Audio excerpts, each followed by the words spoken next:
शेतकऱ्यांच्या कर्जमाफीसाठी आक्रमक भूमिका घेणाऱ्या रविकांत तुपकरांना काल खालापूर पोलिसांनी अटक केलेली होती।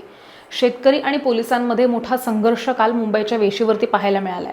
पोलिसांनी बळाचा वापर करून आंदोलन चिरडण्याचाही प्रयत्न केला, पण तुपकरांच्या शिलेदारांनी अरबी समुद्रात जाऊन सातबारे आणि सोयाबीन फेकून आंदोलनाचा झेंडा रोवलाच। पुन्हा रविकांत तुपकर अरबी समुद्राकडे जाऊ नयेत यासाठी पोलिसांकडून काळजी घेतली जाते। रात्री तुपकरांची सुटका झाल्यानंतर मात्र मुंबई पोलीस रविकांत तुपकरांना घेऊन आता मुंबईहून बुलढाण्याच्या दिशेने निघालेत। रविकांत तुपकर आणि त्यांच्या सहकाऱ्यांना मुंबई पुणे इतरत्र कुठेही जाण्यासाठी मज्जाव करण्यात आलेला होता।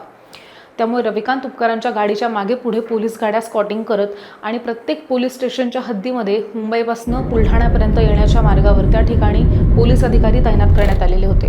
तुपकरांसाठी प्रत्येक पोलीस स्टेशन हाय अलर्ट मोडवरती आहे। तुपकरांना पुणे मुक्कामी जायचं होतं, पण पोलिसांनी विरोध केल्यानं त्यांना बुलढाणा यावं लागलं। तर आता रविकांत तुपकर पुढे काय भूमिका घेतात हे सुद्धा पाहणं महत्त्वाचं आहे।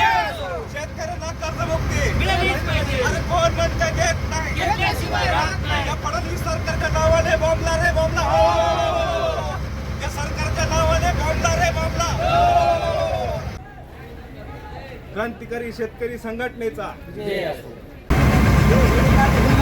क्रांतिकारी शेतकरी संघटनेच्या वतीनं आज अरबी समुद्रातल्या सत्याग्रहाचं आंदोलन प्रतिकात्मक का होईना मुंबई पोलिसांची तटबंदी भेदून या सगळ्या पावलांनी यशस्वी केलेला आहे। दर्जाच्या मोलाचा 7-12 सोयाबीनला मिळत नसलेला भाव, कापसाला मिळत नसलेला भाव, या सगळ्या गोष्टीला घेऊन आम्ही मागल्या घेऊन मुंबईत आलो होतो। मात्र या निर्दयी सरकारनं आम्हाला अटक केली, तरी सुद्धा मागं आम्ही हटलो नाहीत। शेतकऱ्याच्या न्याय हक्कासाठी या अरबी समुद्रामध्ये आम्ही एक दिवस आत्मदान द्यायला सुद्धा आम्ही मागं पुढे बघणार नाही। शहीद भगतसिंगांची 26वी जयंती आहे, या जयंतीचं ध्यान ठेवून या सरकारनं किमान क्रांतिकारी शेतकरी संघटनेच्या मागण्या मान्य कराव्यात एवढा आम्ही आग्रह विनंती करतो।